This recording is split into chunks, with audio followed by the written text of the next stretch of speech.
पाकिस्तान में finance bill 2024 कल मंजूर हो गया। आपसे कुछ देर पहले खबरें ये हैं कि सदर पाकिस्तान को वो भेज दिया गया है।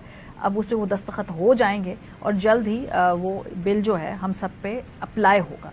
अगर आप इस मुल्क के अंदर तनख्वाहदार तबके से ताल्लुक रखते हैं तो आपके लिए कोई मजीद अच्छी खबर नहीं है, क्योंकि हुकूमत ने तय कर लिया है कि आपका ना सिर्फ इस मुल्क के अंदर रहना मुश्किल करना है, बल्कि अगर आप मुल्क से बाहर भी जाना चाहें तो उसको भी इतना टैक्स कर दो कि मुल्क बाहर जाते हुए भी आपकी चीखें निकल जाएं। जो पॉइंट्स तो बहुत ज्यादा है, लेकिन जो दो अहम चीजें हाईलाइट करना मैं चाहती हूँ, एक तो यह है कि तनख्वाहदार तबके पर एक नया टैक्स लगा दिया है, उसको 10% सरचार्ज है। ये तनख्वाहदार तबका पहले ही अगर मैक्सिमम स्लैब देखे तो 45% तक वो ये टैक्स देता है। अब उन पे मजीद टैक्स लगा दिया है, और वो मजीद टैक्स क्या है? सालाना 10 मिलियन तनख्वाह लेने वालों पर मजीद 10% सरचार्ज टैक्स आयद कर दिया गया है। सो तनख्वाहदार तबके से को और निचोड़ा जा रहा है। मतलब बेसिक टैगलाइन ये है कि जो टैक्स दे रहा है उसको निचोड़ो, और जो नहीं टैक्स दे रहा उसको छोड़ दो। भाई क्या फर्क पड़ता है, उससे हम टैक्स ले तो नहीं सकते, कोई नहीं टैक्स ले सकता।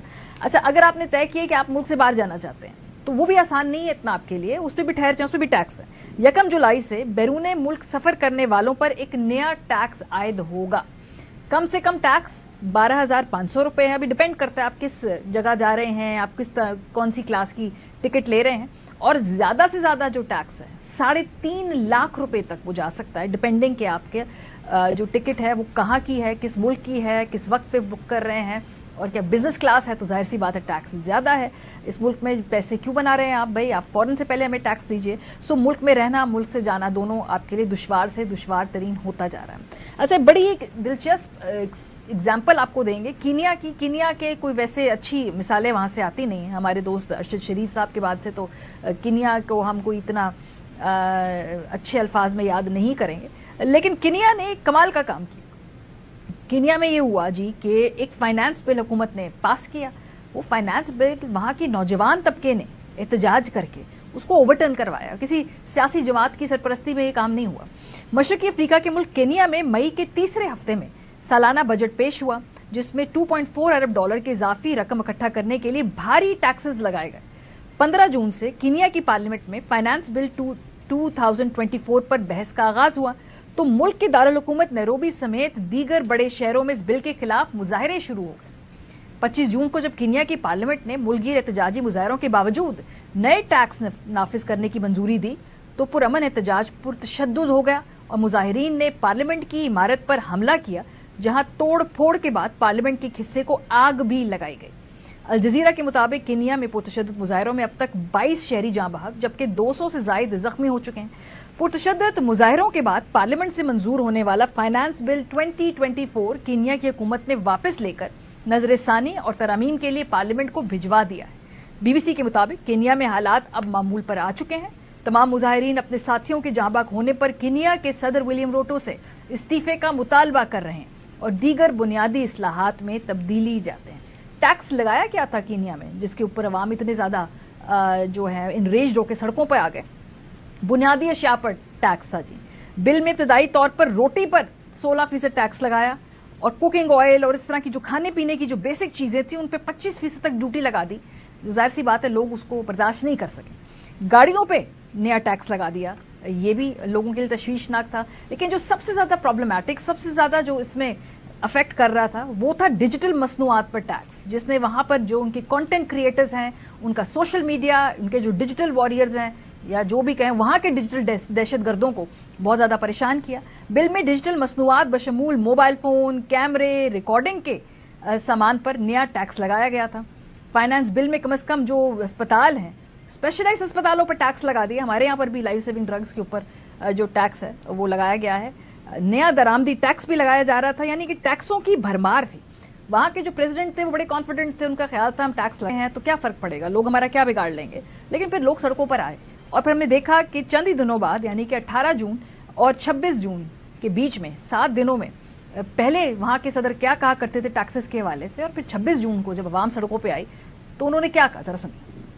I am very happy as a leader in Kenya that we are having a conversation about taxes and about debts and about what we need to do about it. This is the best thing that happened to Kenya, that we are having a conversation on 24 finance bill and it shall subsequently be withdrawn, and I have agreed with these members that that becomes our collective position.